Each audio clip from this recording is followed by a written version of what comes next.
টাকা হাওলাদ নেওয়ার সময় পায়ে ধরে, আবার টাকা চাইলে সে ঝাড়ি মারে। কিছু মানুষ আছে শুধু নিতে পারে, কিন্তু দেওয়ার সময় তাদের ফাটে। ও আ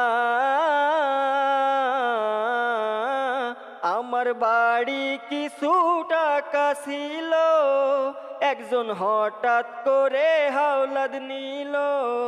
2 দিন পরে দেবে বলে টাকা নিছে, 2 মাস পরে ঝগড়া করে দিছে।